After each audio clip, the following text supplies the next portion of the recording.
하나님 말씀은 마태복음 17장 1절로 13절 말씀입니다. 마태복음 17장 1절로 13절을 함께 읽습니다. 엿새 후에 예수께서 베드로와 야고보와 그 형제 요한을 데리시고 따로 높은 산에 올라가셨더니 그들 앞에서 변형되사 그 얼굴이 해같이 빛나며 옷이 빛과 같이 휘어졌더라.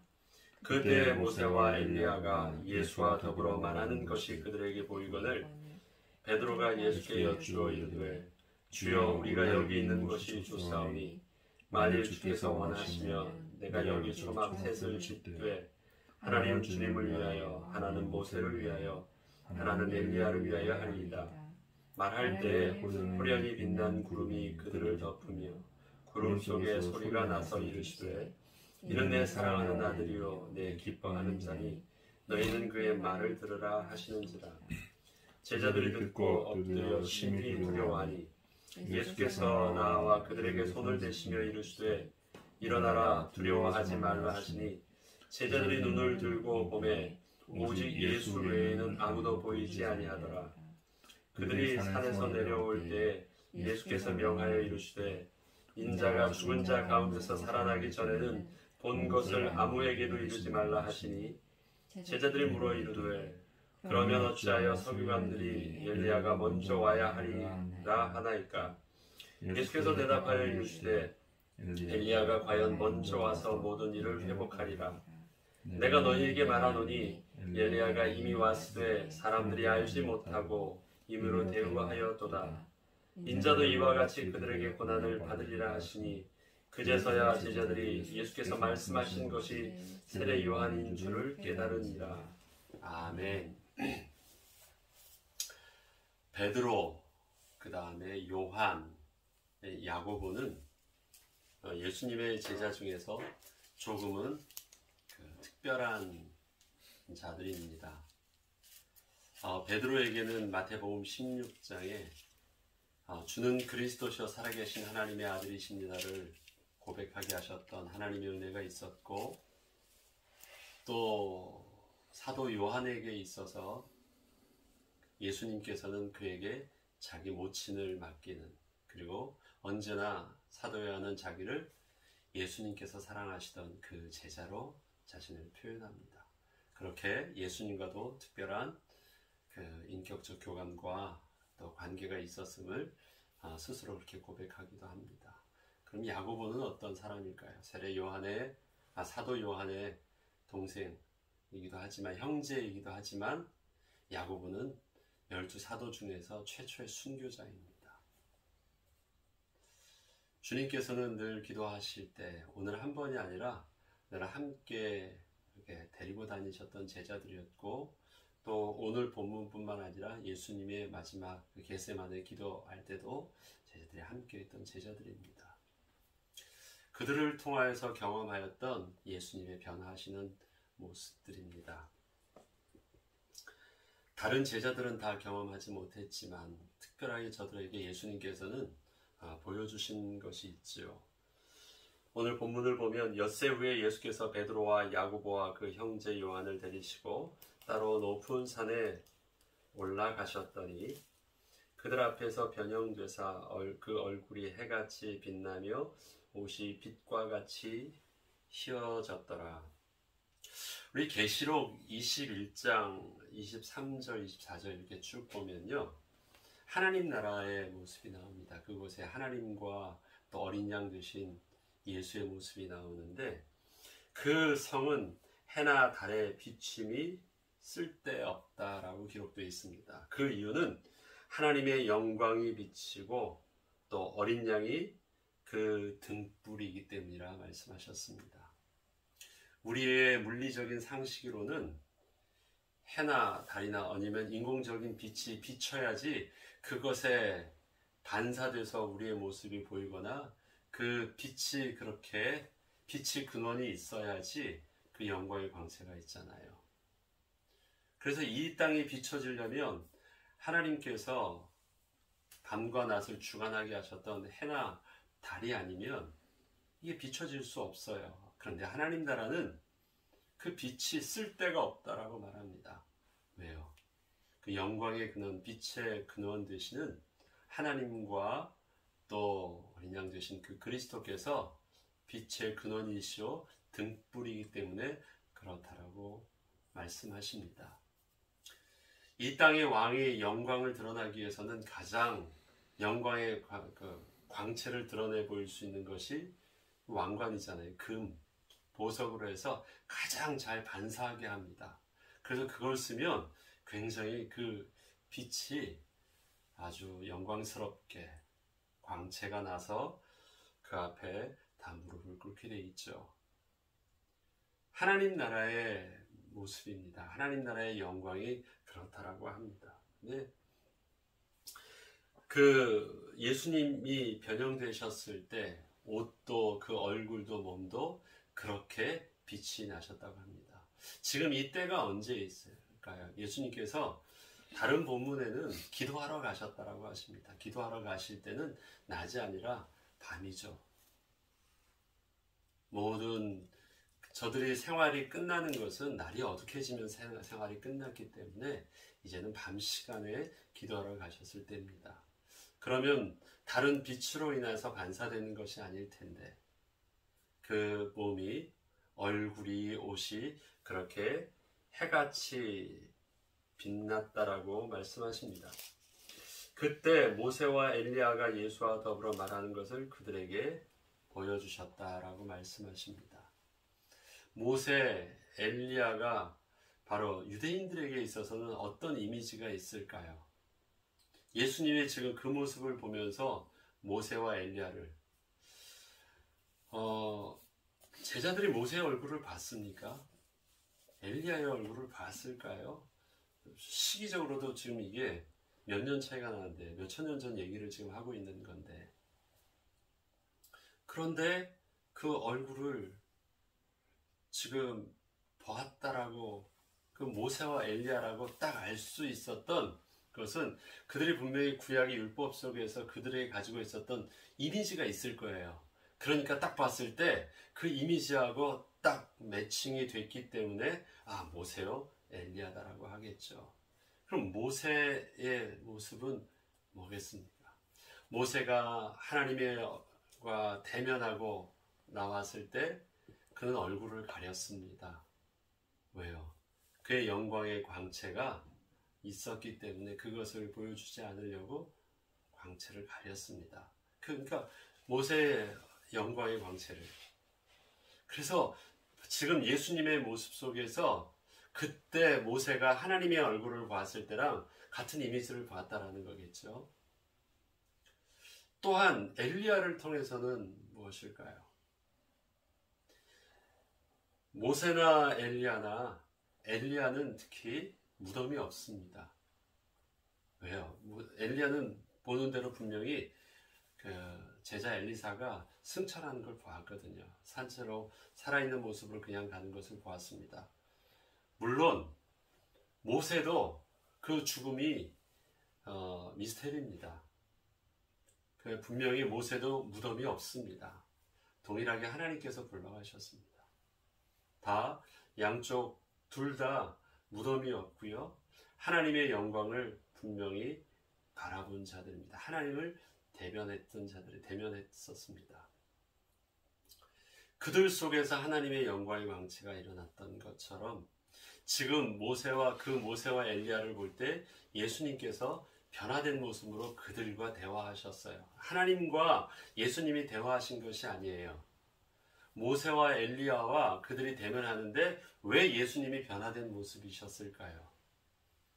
저들이 지금 모세와 엘리야가 바로 하나님 나라에 하나님을 뵙고 있는 영광스러운 모습이기 때문에 그 거룩하신 동일한 모습으로 같이 서 있는 것입니다. 마치 주의 천사를 보았을 때도 동일한 그 영광과 광채를 보았던 이유는 왜? 거룩하신 하나님과 만나고 하나님을 대면하고 하나님 앞에 서는 자들이었기 때문에 하나님의 거룩하심과 같이 온전한 그 거룩하심이 그의 백성에게도 천사들에게도 동일하게 있던 것입니다. 지금 그들과 만나는 거예요. 그래서 예수님도 그들과 같이 만날 수 있는 동일한 거룩한 영광의 모습으로 만나서 그들과 대화하고 있습니다.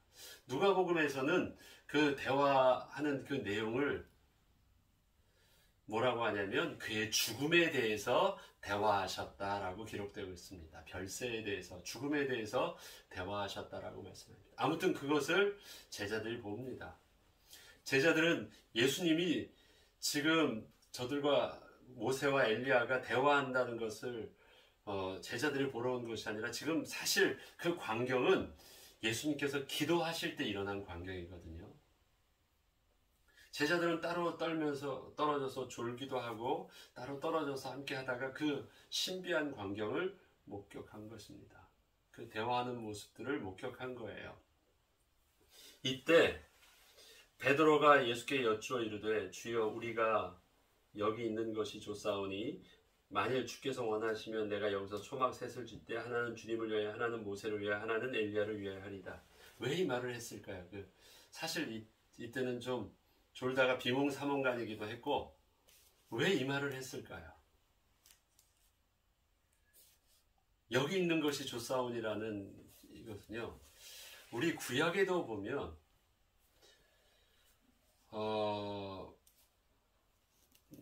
그러니까 삼손의 부모님도 또 기드온도 다 하나님을 만났다고 생각할 때, 하나님이 인식되어졌을 때 그들의 반응은 큰일 났다라는 것이었습니다. 화로다 나여 내가 죽게 되었도다 했거든요. 왜? 거룩하신 하나님을 보았다라는 것이 두려움이었습니다. 그들은 부지불식간에 보았으니까, 그걸 몰랐으니까 그 담대하게 하나님 앞에 얼굴을 들을 수 있었지, 만약에 하나님을 내가 알았다면 절대 그럴 일이 없었을 것이라는 굉장한 두려움이 실질적으로 있었어요. 근데 그 하나님을 보면 어떻게 되는 거예요? 아무도 제정신으로 표현할 수 있는 사람이 없습니다. 다니엘이 그 주님의 모습을 보았을 땐 그 다니엘은 어떻게 됐냐면 기절하였대요. 혼절하였다라고 해요.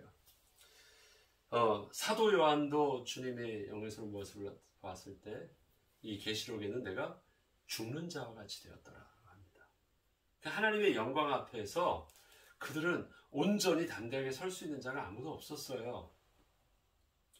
그러면 지금 그 하나님의 영광은 아니지만 그 동일한 하나님의 영광이, 그 거룩한 모습이 그들에게 비춰졌을 때 베드로나 또 함께 했던 요한과 야고보의 이 감정과 어떤 영적인 반응은 뭐예요? 감격일까요?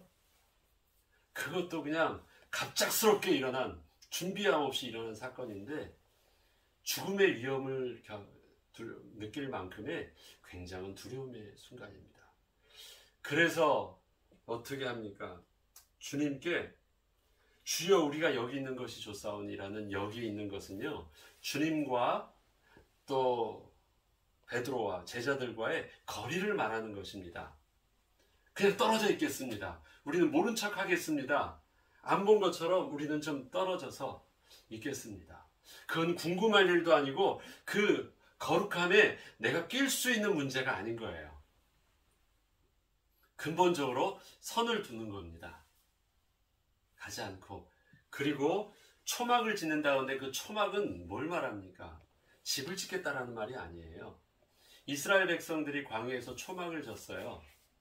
그 초막, 또 초막절에 광야에서 또 일주일 동안 한 주간 초막을 짓는다 할 때 그 초막은 어떤 거냐면 그냥 A형 텐트와 같은 것입니다. 왜요? 그 밤을 지새울 수 있는 임시 거처입니다. 하룻밤을 묵을 수 있도록. 집을 짓는다는 말이 아니에요. 지금 그러면 어떻게 해요? 주님께서 충분히 대화하실 수 있도록, 충분히 기도하시고 그 영광의 그 모습에 함께 대화할 수 있도록 하시되 우리는 어떻게 해요? 따로 떨어져서 충분히 기다리겠습니다. 그냥 잠시 기도하러 오신 것이 아니라 우리 부담 갖지 마시고 그냥 충분히 기다릴 테니까 말씀해 주세요. 말씀하시라고 하면서 그 거리를 둡니다. 너무 두려웠거든요. 그래서 접근하려고 하지 않습니다. 셋을 짓겠대요. 왜요? 지금 모세, 엘리야, 세례 요한을 말하지만 모세, 엘리야와 또 예수님을 말하지만 사실 그 셋은 그 세 명 때문에 세 개가 아니라요. 어떻게 해요? 그 세 분이 그렇게 함께 충분히 대화할 수 있도록 이쪽이 명수가 몇 명이에요? 3명이에요. 그래서 기다리겠다라는 거예요. 거리를 두겠다라는 것입니다. 변화하신 예수님의 모습이 그 영광과 거룩은 하나님의 영광의 모습은 감히 육신된 인간의 모습으로는요. 함께 할 수 있는 거룩하신 하나님의 형상이었다라는 것을 저들이 경험해요. 그 다음에 그렇게 주님께 말하면서 이 거리를 둘 때 동시에 호련히 빛난 구름이 그들을 덮으며 구름 속에서 소리가 나서 이르시되 이는 내 사랑하는 아들이요 내 기뻐하는 자니 너희는 그의 말을 들으라 하시는지라. 이스라엘 백성들에게 그 구름, 그 다음에 구름 속에서의 소리는요 언제나 구약에서도 늘 일어났던 하나님의 임재의 상징이었고 하나님의 음성이었습니다. 이스라엘 백성들은 잘 알아요.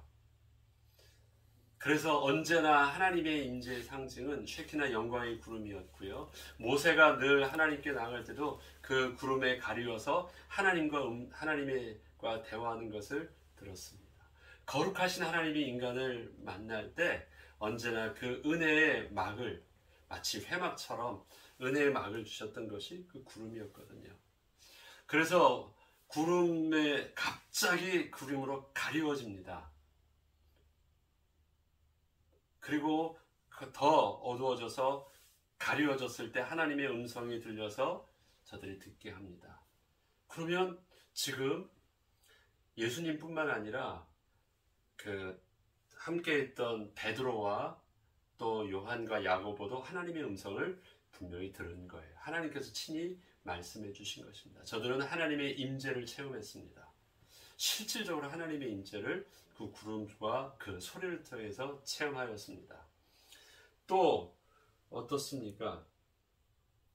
주님께서 실질적으로 소리만 들은 것이 아니라 이는 주님의 내 사랑하는 아들이여 기뻐하는 자라는 음성을 실질적인 증거를 들었습니다. 또 예수님의 변화하신 모습들을 보았습니다. 요한복음은 사도 요한이 적었잖아요. 요한복음 1장에 보면 말씀이 육신이 되어 우리 가운데 거하심에 우리가 그 영광을 보니 아버지 독생자의 영광이요 은혜와 진리가 충만하더라. 이것이 그냥 단순히 은유적인 표현이 아닌 것이에요.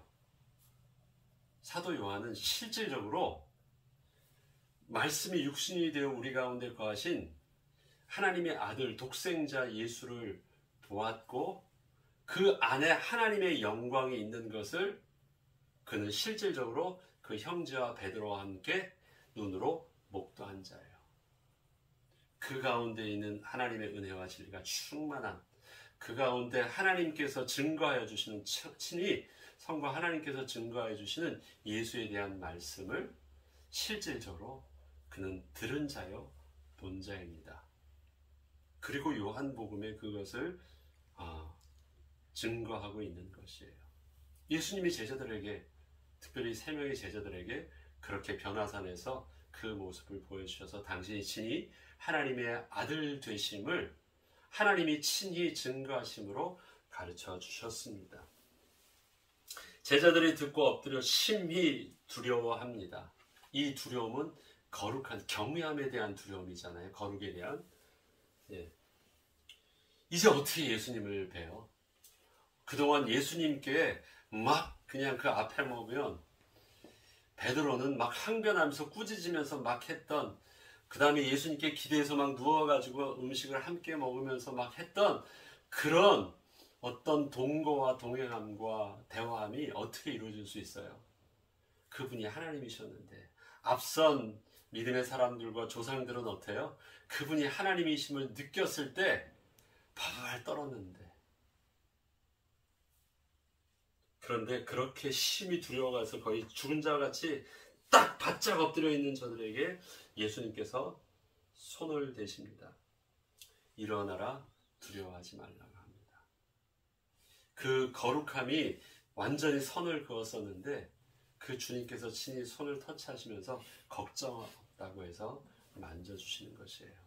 기드온에게 여호와 샬롬의 주님으로 하나님으로 나타나셨던 그분이 내가 하나님의 얼굴을 보았다라고 고백했던 야곱에게처럼 나타나셔서 두려워하지 말라고 하십니다. 그리고 제자들의 눈을 들고 보매 오직 예수 외에는 아무도 보이지 아니하더라. 그래서 그 셋은 정말 그분이 하나님의 아들이시오 그리스도이심을 실질적으로 그 영광의 광채를 보게 되는 순간 알게 되었습니다. 그들의 산에서 내려올 때 예수께서 명하여 이르시되 인자가 죽은 자 가운데서 살아나기 전에는 본 것을 아무에게도 이르지 말라 하니라. 이것을 어떻게 설명할 수 있겠어요? 본 것을. 그리고 이 본 모습들을 이 주님께서 부활하셨을 때 이제는 건들지 않게 하시면서 보여준 모습이 있죠. 승천하시기 전에. 왜요? 부활하신 모습이 바로 그 새로운 생명으로 거듭나 있는 영생의 모습이고 우리가 부활했을 때 보일 그 거룩한 모습이기 때문에 그 모습과 부활하신 후 주님께 보여주신 그 영광의 모습과 부활하시기 전에 잠시 하나님 나라의 영광의 모습을 같이 동일하게 보여주셨습니다.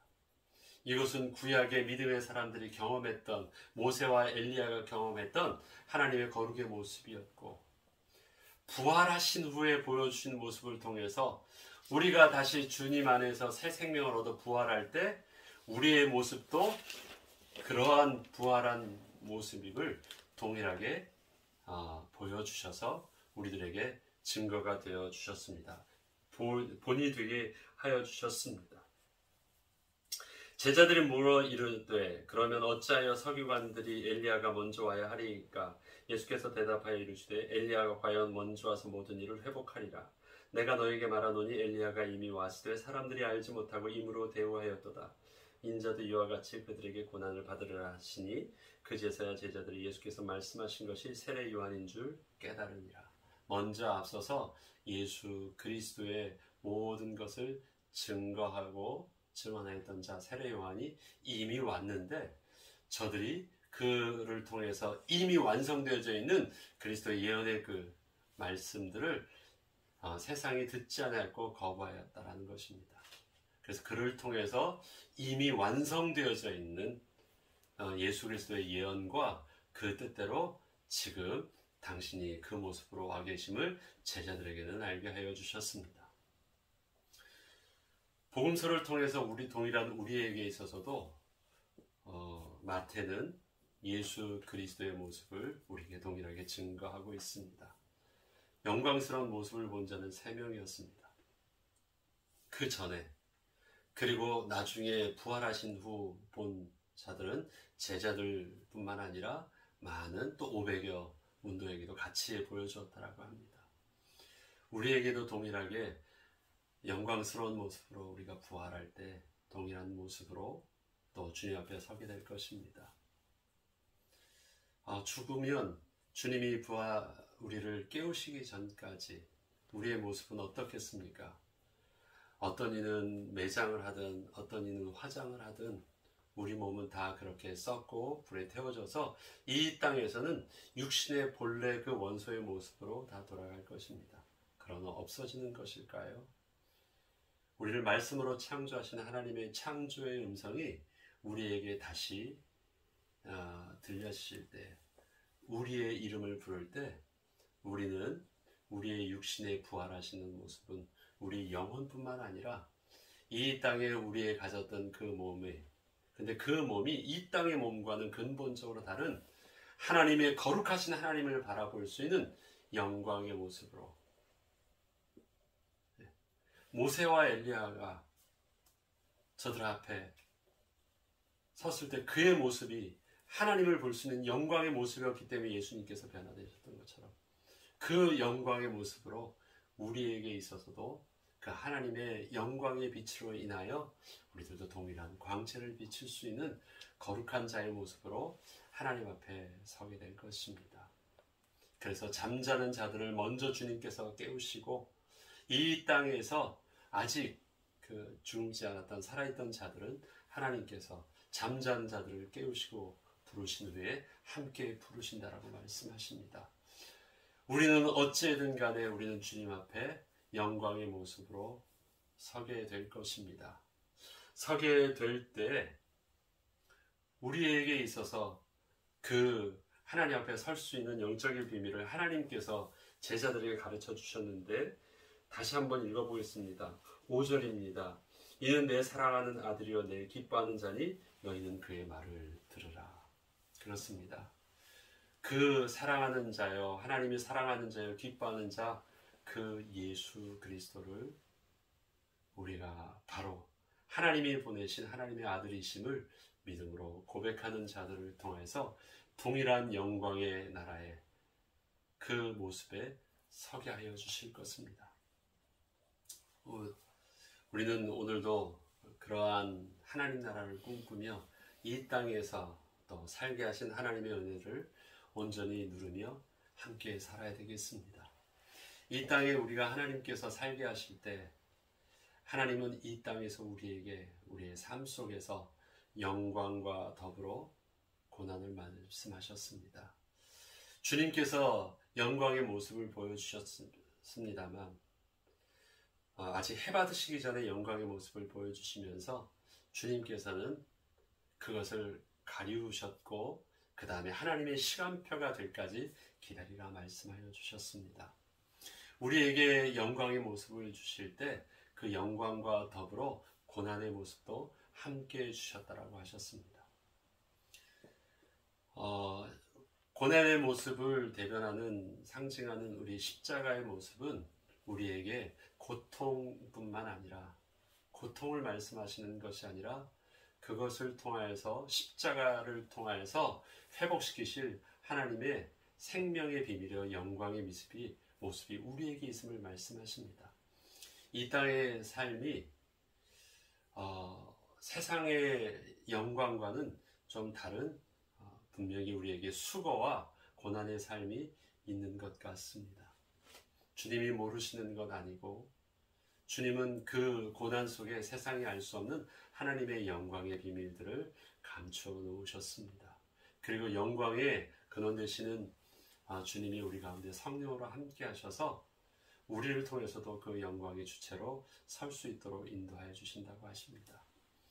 주님과 더불어 주의 인도하심을 따라 우리의 심령이 또 평안함을 얻고 힘을 얻고 또 새롭게 인도받을 수 있도록 특별히 이번 우리 금식 기도 기간들을 통해서 주님의 고난이 나의 고난 되게 하시고 고난으로만 끝나는 것이 아니라 또 주님의 부활이 나의 부활 되게 하시고 주님의 영광이 나의 영광 되어지는 부활의 소망을 붙잡은 우리의 모습으로 다시금 회복되는 축복의 시간 되게 하옵소서. 기도하고 또 잘 인도받는 저와 여러분 되길 주 이름으로 축원합니다. 주기도문으로 마치겠습니다.